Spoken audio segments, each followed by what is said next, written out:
इस तरह की शीत लहर इस समय चल रही है जिसमें कि तापमान भी कम है, कोहरा भी लगातार है, पाला भी पड़ रहा है, हवा भी काफ़ी ठंडी तेज़ चल रही है। इस तरह के मौसम में कई बॉडी में चेंज आते हैं जिसकी वजह से हार्ट की, ब्लड प्रेशर बढ़ने की और दिमाग की परेशानियाँ पैदा होती हैं। मेन कारण होता है कि साहब नसों में सिकुड़न पैदा होती है ठंड की वजह से, रिस्पॉन्स ठंड जैसे आपने देखा होगा कि ठंड में चेहरे नाक लाल हो जाती है। रीज़न ये होता है कि नसें सिकुड़ती हैं, ऐसे बॉडी के अंदर भी होता है। दूसरा, खून के जमने की क्षमता बढ़ जाती है, हाइपर कोagulability बोलते हैं उस चीज़ को। तो ये दोनों चीज़ें मिलके कुछ शरीर में कॉम्प्लिकेशन पैदा करती हैं। जो लोग प्रोन हैं, जो लोग जिन लोगों में एस्टेब्लिश डिजीज़ है कि हार्ट की परेशानी है, ब्लड प्रेशर की परेशानी है, उनमें कॉम्प्लिकेशंस ज़्यादा होते हैं। और जो कॉम्प्लिकेशन आजकल देखे जा रहे हैं, उस कॉम्प्लिकेशन में हार्ट अटैक, हार्ट की वजह से सांस फूलने वाली बात, या स्ट्रोक, ब्रेन स्ट्रोक जिसको बोलते हैं, उसमें भी खास तौर से इंट्राक्रैनियल हेमरेज, ये ज़्यादा देखा जा रहा है। दूसरी बात आपने पूछी युवाओं में तो ज़्यादा हो रहा है। ऐसे इंडियन जो हम लोग ज़्यादा प्रोन है हार्ट की बीमारी के लिए, ऐसा देखा गया है कि जो हार्ट अटैक केसेस होते हैं उसमें लगभग 30% तक के जो लोग हैं जिनको हार्ट अटैक हुआ है उनकी उम्र 40 से कम होती है। तो काफ़ी यंग एज ग्रुप में हमारे यहाँ हार्ट की बीमारी हो रही है। और जो हमारे यहाँ एक स्पेशल टर्शियरी हॉस्पिटल है, तो 20 से 25 साल तक के भी जो लड़के हैं उन तक में अच्छे खासे तादाद में वो एडमिट हुए हैं, इसमें देखा गया है। जो इस समय का मसले की बात हो रही है वो ये हो रही है कि इस समय क्यों ज़्यादा हो रहा है, तो यंग लोग ही बाहर ज़्यादा निकलते हैं। जिनको परेशानी है, एल्डरली है, वैसे प्रिकॉशन, ठंड ज़्यादा होने की वजह से बाहर नहीं निकलते। लेकिन यंग जो माहौल होता है कि मौसम बड़े ठंडा हो रहा है, इसका लुत्फ़ लिया जाए, तो उसमें लोग ठंड में बाहर तो घूमते भी हैं। और दूसरा फिर एक साथ में काफ़ी हद तक तंबाकू और शराब का उपयोग भी थोड़ा सा बढ़ जाता है। लोग बाहर भी ज़्यादा खाना खाते हैं, तेज़ मसाले की भी चीज़ें आजकल ज़्यादा खाते हैं। कहते हैं कि जाड़ों में आप तो गर्म खाना खाओ तो फ़ायदा करता है। तो अगर लिकर आपने लिया है, शराब आपने ली है, तो ये ध्यान रखना चाहिए उसे लेने के बाद बाहर ना निकलें, क्योंकि उससे एकदम सडन टेम्परेचर लॉस होता है, शरीर में परेशानी पैदा होती है। खाना हल्का खाएं, बाहर का खाना अवॉइड करें। ये सोच गलत है कि बाहर का गर्म खाना खाएं तो आपको फ़ायदा होगा।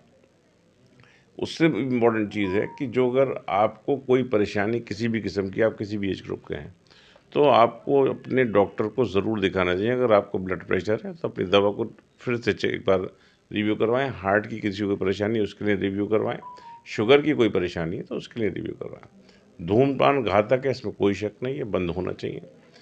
लिकर या शराब मॉडरेशन तक तो ठीक है, ज़्यादा नहीं होनी चाहिए साहब। और जिस तरह का माहौल आजकल है उसमें एक बात ये भी हुई है कि कोविड के बाद ये देखा गया है कि सडन कार्डियक डेथ के इंसिडेंट्स बढ़े हैं। कोई डेफिनेट एविडेंस अभी तक इस चीज़ का नहीं है। ये ज़रूर था कि ये देखा गया था कि जिन लोगों को वैक्सीन लगी या जिनको कोविड हुआ तो उनको खून के जमने की क्षमता बढ़ गई थी।